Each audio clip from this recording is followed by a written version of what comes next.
Hi everyone, thank you so much for making time today to join our lesson. And since it's already time to start, I think we can start now. Today's coach would be Anson.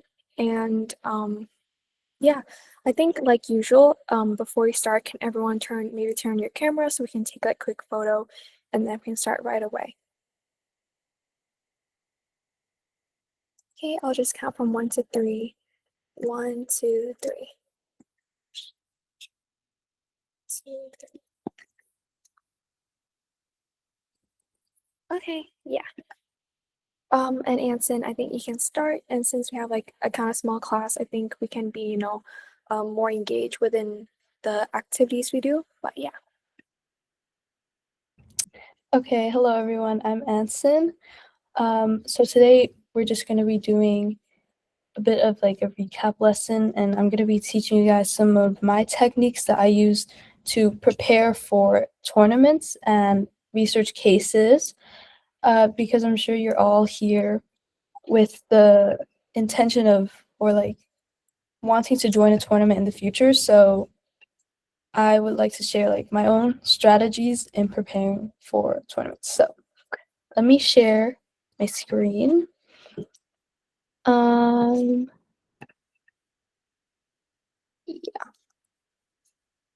Okay.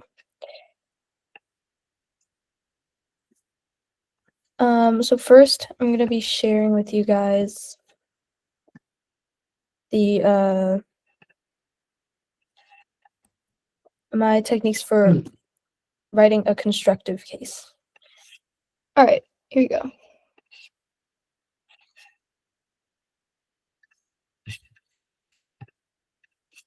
Okay. So yeah. For now, what do you guys know about like the constructive speech? Like what is the structure of a constructive speech? Can anyone answer that?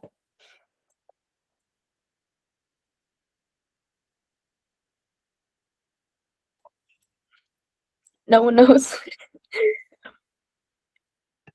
Okay, well, it's fine. So, if you didn't know, the general structure of a constructive speech, you first start with your stance, which is like a very quick,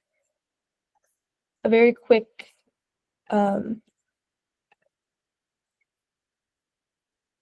yeah, Tanda, do you have a question? Oh, okay. Okay, so your stance is like you just quickly say which side you're on, like we affirm the resolution or we negate the resolution. Right after that, you want to define the key words of the resolution. Especially if you're on the affirmative side, then you should define any words that may have a debatable meaning. After this, you can introduce your framework. If you guys didn't know, the framework is the way in which you think the judge should judge the debate. Basically, it's which impact you believe should be prioritized overall. For example, if my framework is around human rights, I think that the judge should judge my debate based on which side protects human rights the most. After that, you do all of your contentions, which I'm sure you guys know what contentions are. They're just the arguments in your speech. And then after that, you restate your stance by urging the judge to vote for your side. So, for example, if you're on affirmative, you would say, "Thus, we urge a ballot for the affirmative." What's important during the constructive speech is to signpost. This means letting the judge know where you are in the speech by being very clear and saying when you're moving on. So you can say, "We affirm the resolution, we define blah blah blah as blah blah blah." And when you say your contentions, it's important to say contention 1 and then your argument, contention 2 and then your argument. This just makes it easier for your judge to note down your main arguments if you say very clearly what the contentions are. Okay?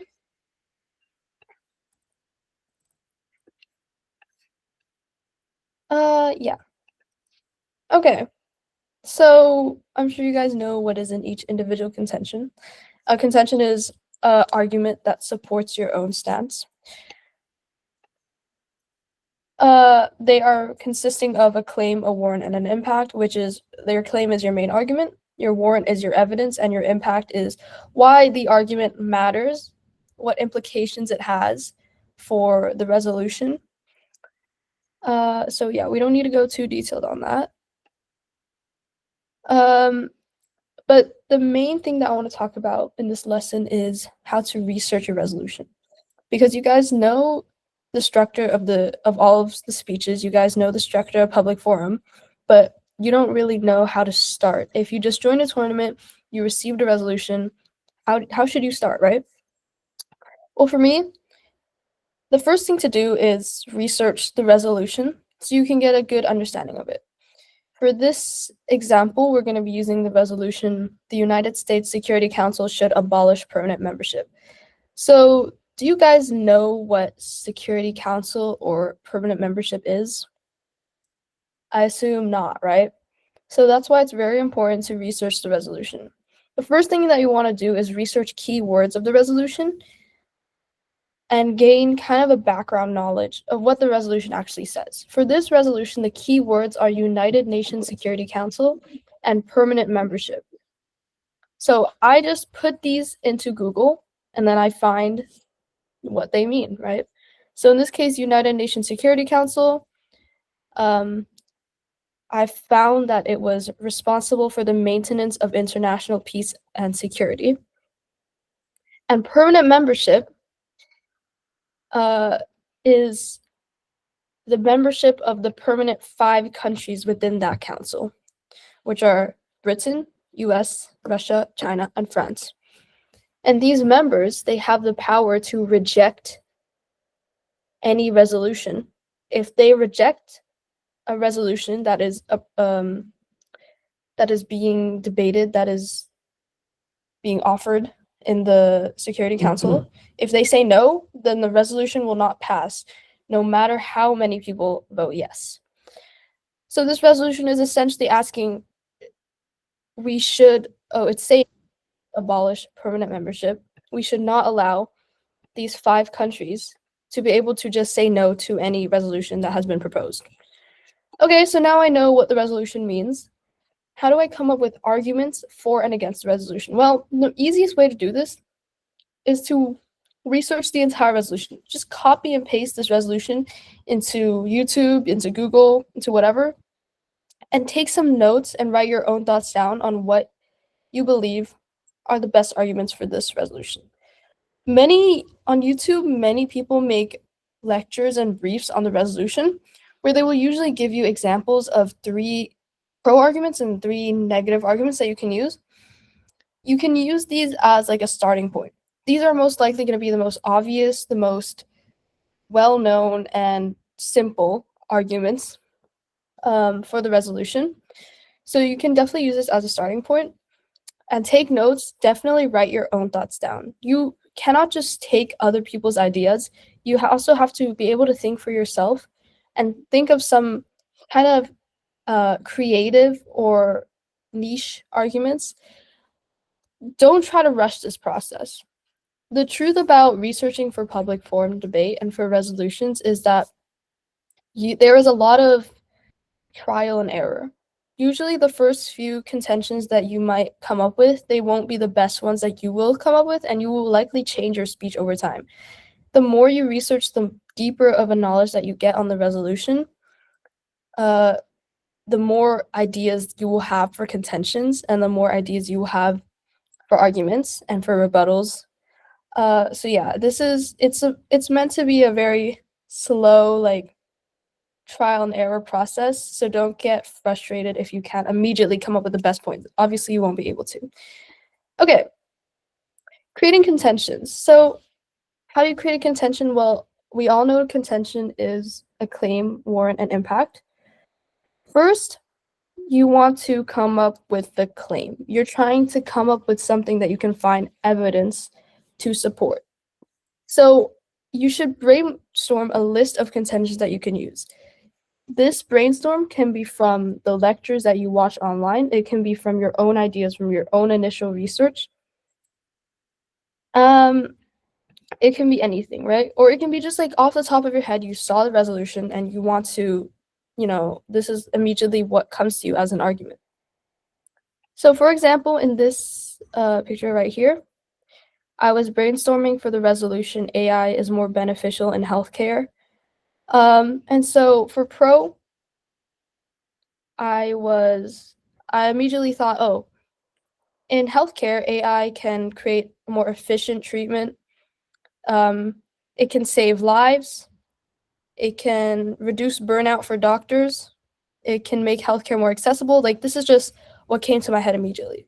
For neg, I saw that AI could be hacked into easily, which would expose a lot of people's data.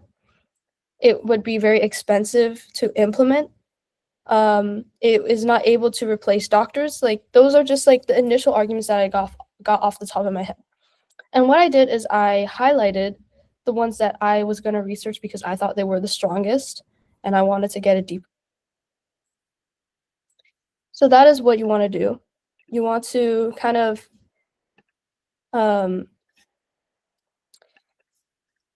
you want to just make a big list of contentions that you can use and then start focusing on the ones that you think are the strongest.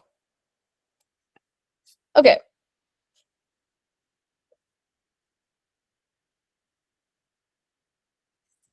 I would say one good technique to create contentions is to have a specific framework to focus on. Like, for example, right now I'm preparing for a debate tournament and the resolution is the China should substantially reduce international resource extraction. So what I decided to do is I decided to create an affirmative case that focused on child trauma. What I did was I made contentions that focused around child trauma. Like, for example, China's extraction in Africa has a lot of child labor, which causes child trauma. So you can kind of center all of your contentions around your framework. And especially if that framework is very niche, by that I mean a framework that people would not expect, that is probably the most effective case that you could use. Because whatever is unexpected means people will not prepare for it. And we know in public forum, preparation is everything. Preparation is what wins you rounds. So if you can come up with something that you know people will not prepare for, you have a high chance of winning. So here are the types of contentions that you can use. On the affirmative, what you want to do is you want to consider the harms of letting the status quo continue. If you don't know what the status quo means, it means the current state of things, right? Usually a resolution calls for a change. If you are for that change, if you're supporting that change, you have to consider the harms of not having that change. Here, there are 3 ways for you to do that versus inherency. Identify an issue that can be solved using the resolution. For example, so you're arguing that the status quo must change. There's solvency. You're saying that the resolution will solve the problems of the status quo. And there's harms. You define problems with the status quo. So basically on affirmative, you just want to prove that right now the state of the world is bad and the resolution solves it. For negative, you want to prove that if the resolution is adopted, bad things will happen, or the status quo will become worse. The earth will become worse. You want to defend that the status quo is fine.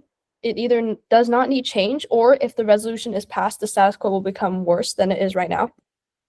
You want to attack the opponent's solvency. You want to attack when they say the resolution will solve the status quo's problems. You want to say that no, it does not. Or you want to attack the resolution's ability to solve the problems. So yeah. Anyone have any questions so far? Or is that all clear to you?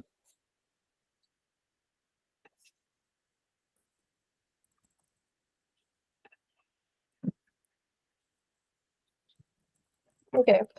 I assume not, so I assume you're all on the same page as me. Okay, so then how do I start writing the constructive speech? Well, First thing you want to do, lay out your contentions, your subpoints, and your impacts. So just come up with a general order for you to put your contentions in, and then write like a 1-sentence summary, right?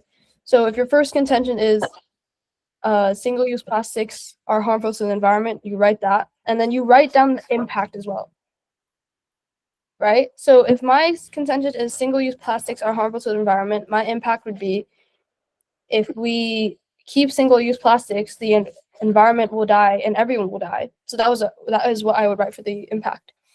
Then you want to create a lot of cards, like a lot of cards. Do you guys know what cards are?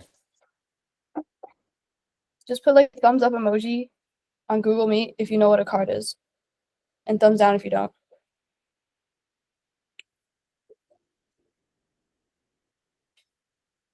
No? Yes? No? Like this, if you do? Oh, you do know what cards are? Oh, I have fireworks. Okay. Card is basically like a piece of evidence, and I will go further into that in the next slides. But yeah, you just want to find as much evidence as you can, basically. And then you can make your constructive speech purely out of evidence. The entire thing is just evidence, evidence, evidence, evidence. So yeah, you want to copy and paste those cards into your speech, and that is how you write your constructive speech. All right. So like, what is a card? Well, cutting cards, this is what we call finding evidence and making it into a format suitable for easy consumption in debate. When you cut a card, you directly copy and paste from an article or a publication or a study, highlight and bold the important stuff, and make the rest smaller. So when you create a card, what you're trying to do is make something that you can read aloud. So if I was to read aloud this card, I would say, on an annual basis, an average inhabitant of EU27 contributes about 6.8 tons of CO2 emissions as per greenhouse gas emission statistics. And if we look at medical equipment and MRI scanner, blah, blah, blah, blah. So yeah, you just want to read out loud everything that you make bold. So make sure what you make bold is like legible and flows smoothly. You need to cite it. Put the citation up here. MLA citation. I'm sure you guys know how to cite things. And then when you reference this card in your speech, what you want to do is you want to state the author's last name and the year it was published. So if I were to say this card out loud in my constructive speech, I would say my claim. In this case, my claim is AI creates a lot of carbon dioxide pollution. And Trun24 states, on an annual basis, an average inhabitant of EU27, blah, blah, blah. So yeah, your entire constructive speech is just made out of copy and pasted excerpts of articles that are cut into cards. You need to use credible sources, so do remember that. So yeah, I hope that is clear to you guys. Example speech. Wow. Oh, I don't have access. Oh no. Hold on, I will give you guys an example speech right now. Hold on. Okay. So this is a speech that I made, which is about child trauma. So as you can see, I had one contention, which is child trauma. And this is my card. This is my card that has the citation in it. It has the highlighted and bold parts, which I'll read out loud. And then it has the smaller parts, which I will not read. So as you can see, the entire speech is just cards. Your constructive speech is made entirely out of cards, and you just read these highlighted parts. I do add a bit of captions to introduce the next piece of evidence. For example, artisanal small-scale mining has devastating impacts on children. Schwartz et al. States children are more susceptible to injuries and lack the judgment and experience to avoid hazards. So that's how I would read this out loud. And yeah, your entire speech is just made completely out of cards. Don't paraphrase cards. A lot of judges are against that, and you should not do it because you could potentially warp the actual meaning of the card. So only directly state what is directly state what the article or the publication said. Do not paraphrase. That's important. So yeah. Does anyone have any questions about this?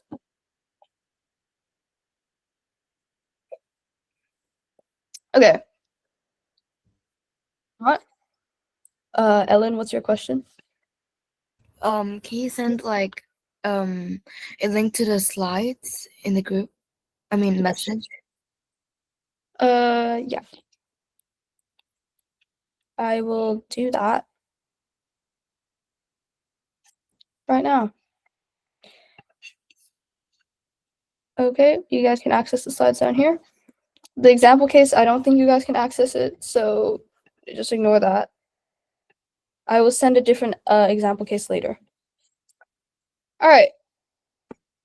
So this is a practice, but I'm not going to show you guys the practice because we're going to move on to the next topic, which is rebuttals, because rebuttals are very important.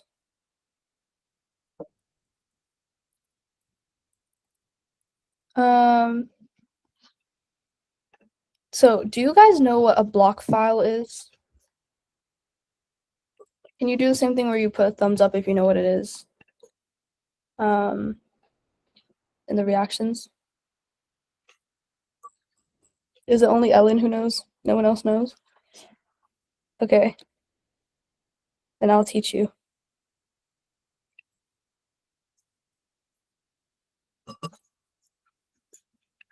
All right.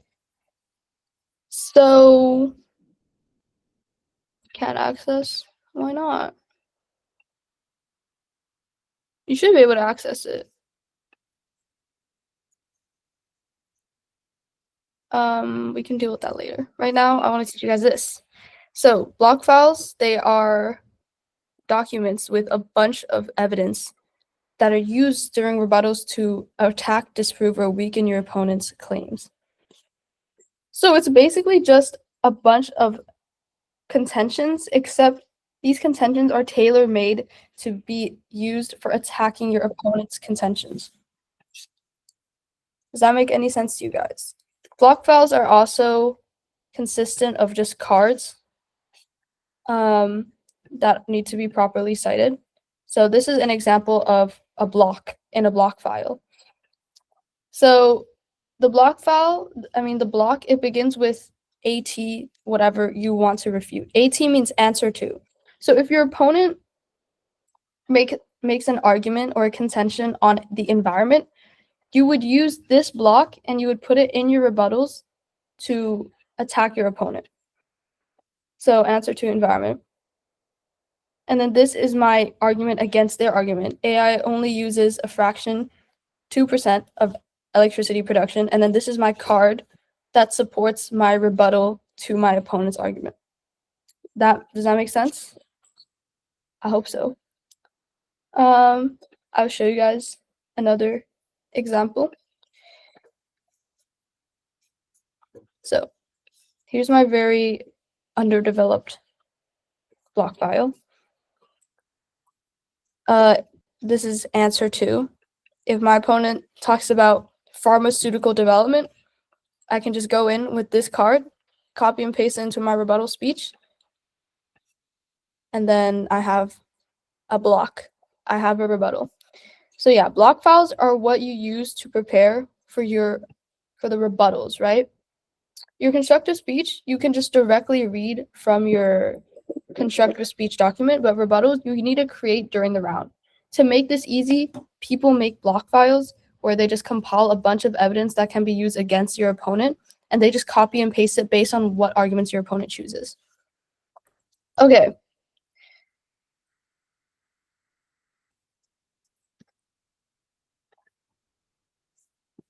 So now what I want to do is I want you guys to do a bit of practice, and I want to do some crossfire practices.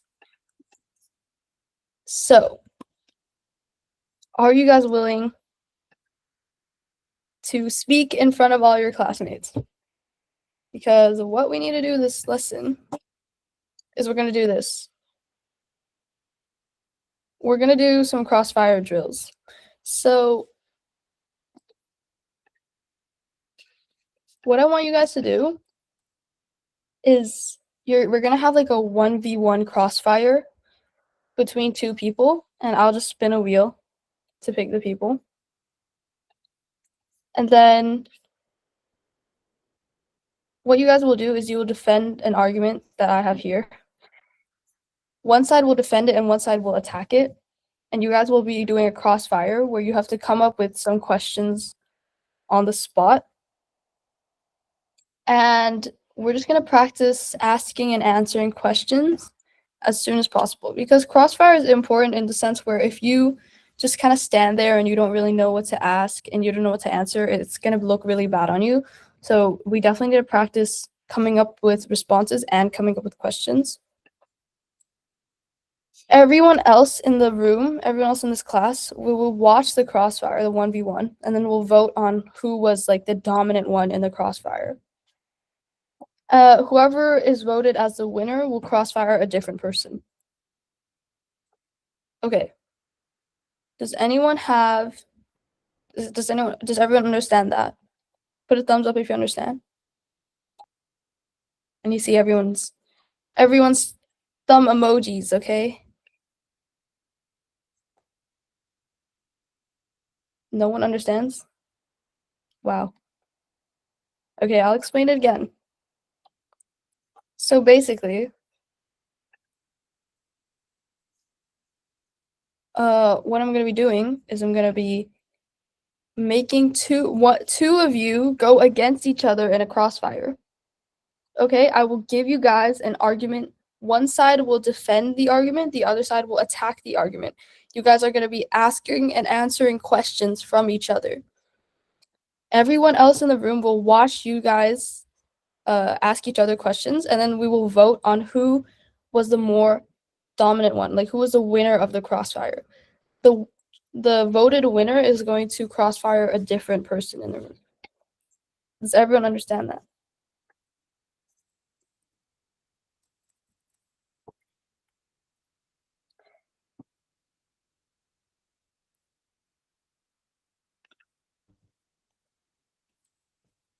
Thumbs up if you understand? Yeah. Okay. Then I'm just gonna pick two random people using a number thing. I'll just assign you guys a random number, okay? So right now we have how many people here? We have 8 people, excluding me is 1, 2, 3, 4, 5, 6. Okay, we just have 6 people. So 1, 2, 3, 4, 5, 6.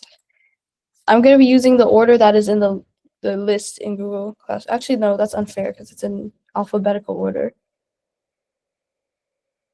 Actually, it's not unfair. Okay, I don't care. All right, what's the name? All right, the first person to be doing the crossfire is Owan Gyang. All right, you're doing the crossfire, okay? Yes. Okay. The other person is Michael Le. Okay, you two. I cannot do crossfires. I'm a little bit busy. I'm just going to watch. You can't do it. Why not? I'm too busy. You're too busy with, but you're doing the lesson. What are you busy with? You have to do it because I said so. Okay? I'm gonna give you guys 5 minutes to prepare, so don't worry. Can you not do it, Michael Le? Come back.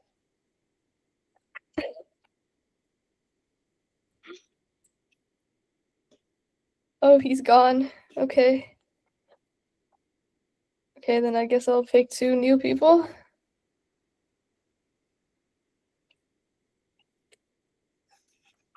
Okay, you can't just be too busy, all right? All right. This is how I'm doing it, by the way. Okay, it's the same person, Wang Jiang. Okay, you're gonna do it, okay? The other person.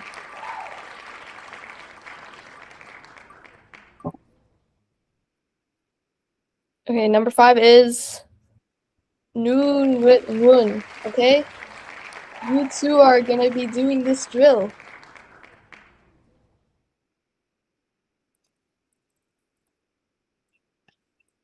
So guys, can you put thumbs up in chat so I know you guys are like aware that you guys are here? Please.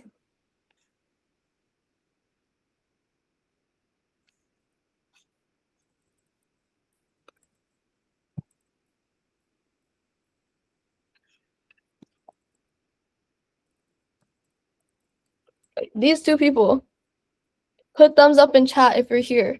Okay?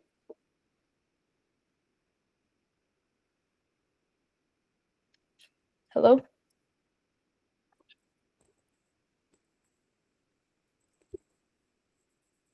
Guys, please. We need to do this.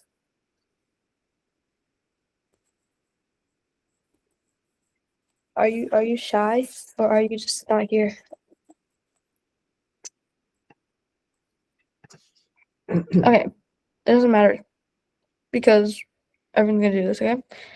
So for round 1, the argument is AI is more beneficial in hospitals and healthcare because it can help doctors do tedious tasks. Okay. Wan Jiang, because you are going to be doing affirmative, so you are supporting this argument, and Nguyen, you're against this argument. You're on negative, okay? Do you understand?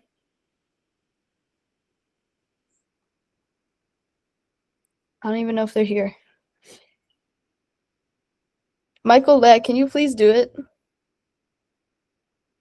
Hello? Michael Le, please.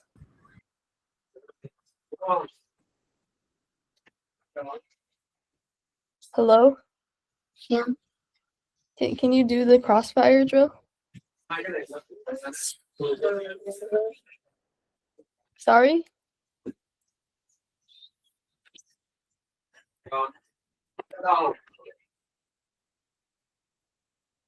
I promise you guys it's really quick. You just need to ask and answer the questions. This is to prepare you guys for the actual debate. Because I don't think you guys want to go to like an actual tournament and you're gonna enter a crossfire and you're gonna have no idea what to say, right? So this is just to prepare you guys. So Michael Le, can you do it? I know I'll do it. I'll try my best. Okay, let's go, Michael Le. Michael Le, I'm gonna put you on affirmative, okay, for round 1. And then the other person who has shown any presence is Tandat. So Tanjat, you're gonna do negative, okay? Alright. Okay, so you guys, I'll give you guys both 5 minutes. You don't think so? No, you have to. I'm forcing you to. This is a lesson, guys. You have to listen to the teacher. You have to do it. I promise you it's not that hard. Just don't use ChatGPT, but all you have to do is come up with arguments that attack the other side or don't attack the other side, okay?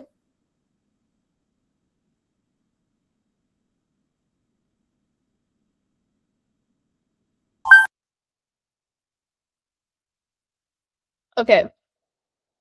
So for AF, since you support this argument, we're gonna have negative do the first question. So what's gonna happen is negative, you're gonna try to attack this this argument or this contention with a question. And for affirmative, you're gonna try to defend the argument, okay? So just come up with questions that you can ask that would defend your own argument. Or you can just come up with some random just come up with some follow-up questions to your opponent's questions. Kind of get it? Get it?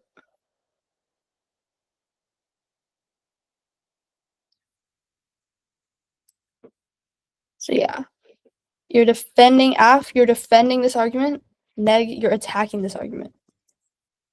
So you have 5 minutes to prepare and research. And your time starts right now. Okay.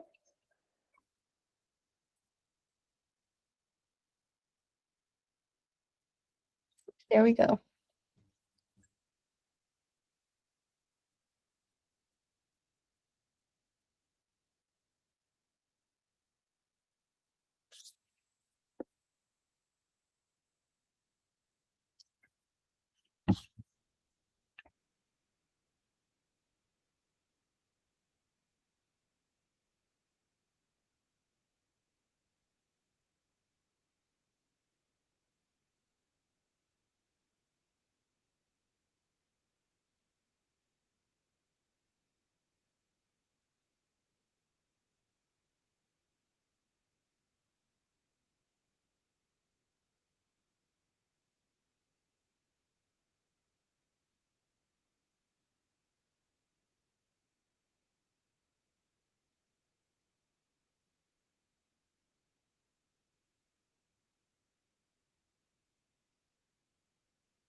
Do you guys not know the structure of Crossfire? If you don't, I'm just gonna put it up on the screen, okay? Like the structure. Like it's just this. This is some strategies, okay? I'll just put this here for your reference.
Guys, your 5 minutes is up. Are you ready?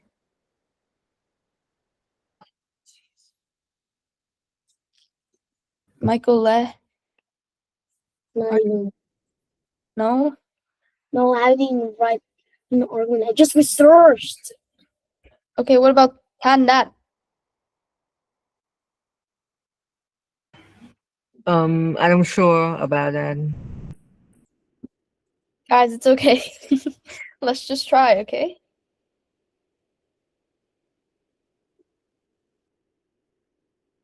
We're doing this one, remember? So, Tandat, do you have any questions written down?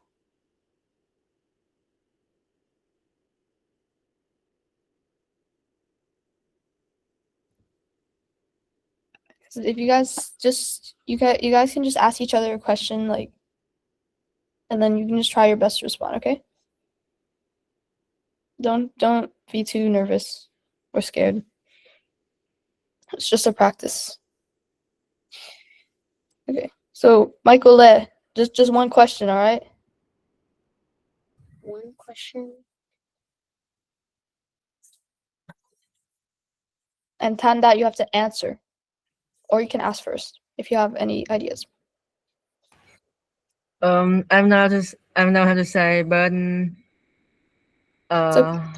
I don't think I can do that. Why not? Can you choose another one? No one else in this call is talking. Anyone else want to volunteer?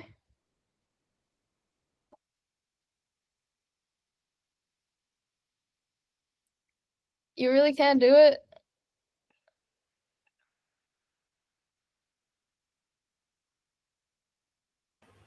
You guys- Yes.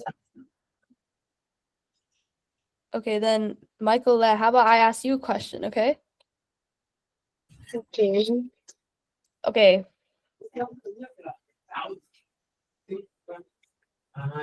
Okay, so remember, I'm attacking your point. I'm attacking the argument on screen. No, I'm not sure what can I give the answer. It's okay. Just try your best to answer.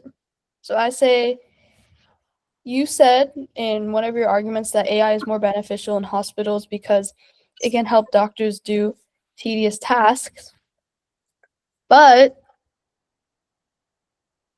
don't you think that this would put some nurses out of a job because the nurses are the ones who do the tedious tasks? That's bad. Doesn't always mean so. These are just helping for these doctors to prevent burnout. About 42% of that have experienced burnout. So it doesn't always mean that AI can actually replace. If we use it moderately, then it can help release burnout and make repetitive tasks more efficiently. That was amazing, Michael. I like your use of statistics, okay? Yeah. Good job, Michael. Do you have any question for me? No? Any questions?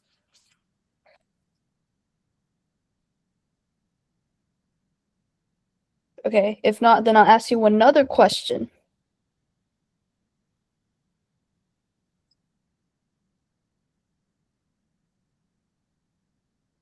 Are you still there, Michael? Yeah. Okay. All right.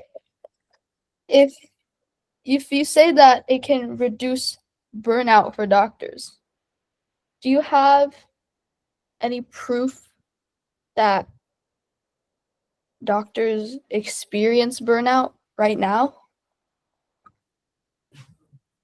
Oh, due to the ever-changing world and the popularity is increasing to over 8 million, healthcare becomes a really massive job for doctors.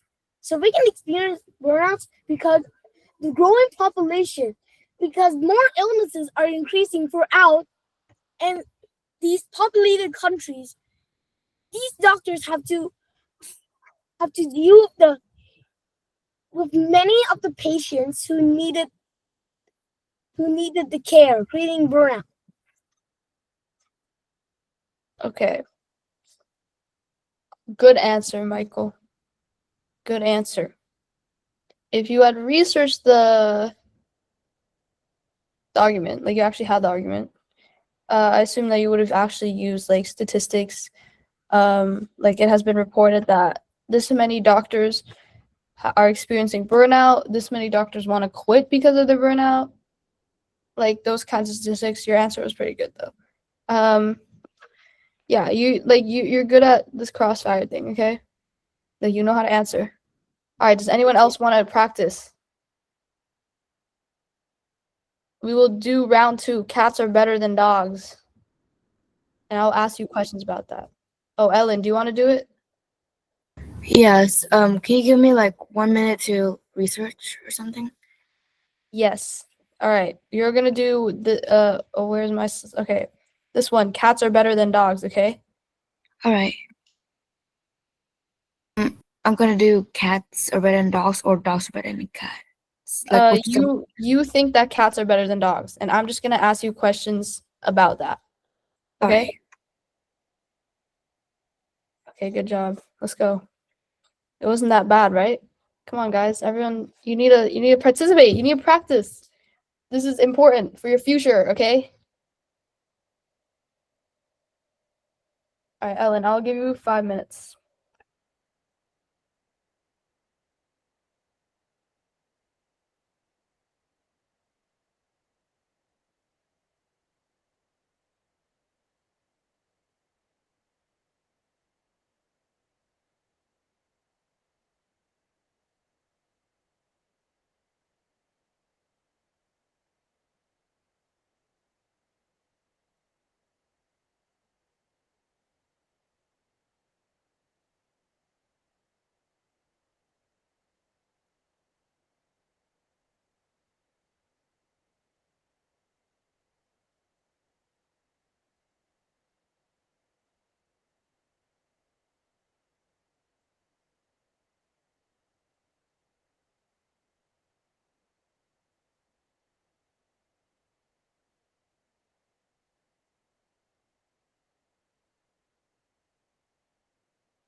has the 5 minutes passed? You still have 2.5 minutes, but if you're ready, we can just start. Sure. You can ask the first question. Okay. So you said you think cats are better than dogs. But what about the fact that cats are instinctively potty trained? Doesn't that mean they're less work to deal with? Yes, I do think so. I'm on the Oh, wait. affirmative team, right? Oh, oops. Sorry. If you think cats are better than dogs, but dogs love humans more, that has been scientifically proven. Doesn't that mean that dogs are better companions? No, I mean, cats are generally require less maintenance than dog, and they still love you, even though dogs tend to want your attention more. Okay. Do you have any question for me? Yeah. Statistically, owning a cat can actually reduce your chances of having a heart attack by 40%. Um, how come you think dogs are better even though they require so much more maintenance? Like a little, they are not potty trained and they need daily walks. Well, what I think is that dogs are better because dogs can act as a better companion for humans. Just because cats are low maintenance doesn't mean that they're better because they're low maintenance, but they also care about you less. The fact that dogs require so much attention means that you bond with them faster and they can definitely be like a better companion. They can improve your mental health. They can make you happier because they're always going to love you and they're always going to be around you. Do you Okay. have any proof that cats loves you less? I would, but I didn't research. Okay. Okay. For you, don't you think that having a pet that wants to spend time with you more means that they are a better pet? No, if you're like, for example, if you're in college and like you have a busy life and you don't want like your um animal or pet like to be clingy, and they don't have to like beg for your attention for you to know that they love you. Okay. But not everyone is in college. Most people want a pet that, you know, pays a lot of attention to them and loves them, wants to spend time with them. What about those people? Well,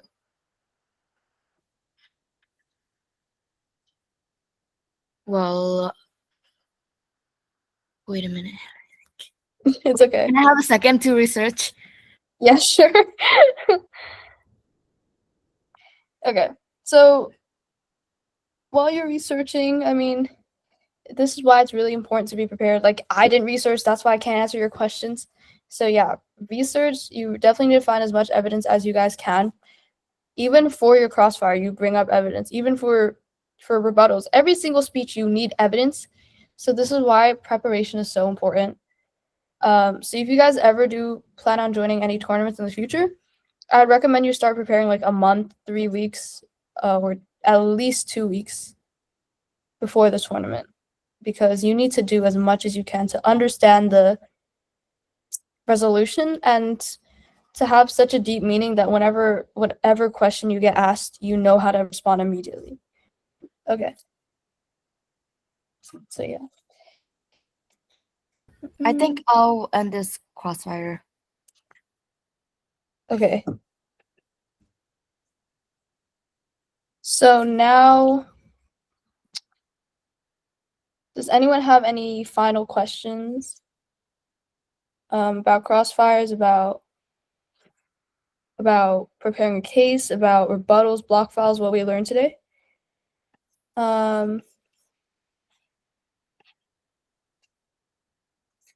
Cats are better than dogs. Oh wow, is an argument that people have for centuries. That is true. I prefer cats are better than dogs. First reason I'm pointing out. Cats clean their own mess while dogs can't. That's true. Their instinct is smarter. They don't make you feel fear. Cats, well, actually, I don't know about that one. Cats can be quite scary at times. Cats have claws and they have teeth and they bite you and they scratch you. But dogs are also quite dangerous. You're right. They can bite 4.5 million people get bitten every year by dogs. That in the US, that is a very big number. I feel like you could get that same statistic for cats being scratched by cats as well, though. But I mean, like they reduce like owning a cat like is lower heart attack rate than owning a dog. That's actually really interesting. That is really good evidence. Where did you find that? Is that actually true? I wonder why Yeah, that's true. that's true. It's written by an article named Medium.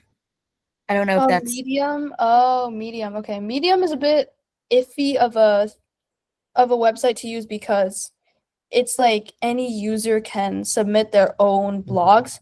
So people who publish on Medium might not necessarily be qualified. So Medium is like not the best source, but if the author of the article is credible and they have qualifications, then that is a fine source to use. Dog barks make people feel scared, which can lead to heart attacks. Yeah, I guess that's true. You know, when the cat meows, it's not scary, you know, but dogs barking is quite scary. I personally, I love cats more. I hope you guys agree. Hearts. Because cats are they're so cute. I feel like some dogs are quite ugly. So yeah. But yeah, those are some nice arguments. I think the heart attack thing is really good. If you guys were actually debating this, heart attacks are good. Sorry, heart attack is a good argument. They're not good. They're a good argument. Okay, so I think we'll end today's lesson. Does anyone have any final questions? Anything to say? The cat without furs freak you out? Yeah, the cats without furs are very ugly, in my opinion. Okay, if no one has any questions, then we can end the meeting here. Okay. Bye, Ellen. Bye, guys. Bye-bye. Right. Bye, Michael. Bye, guys. Bye-bye.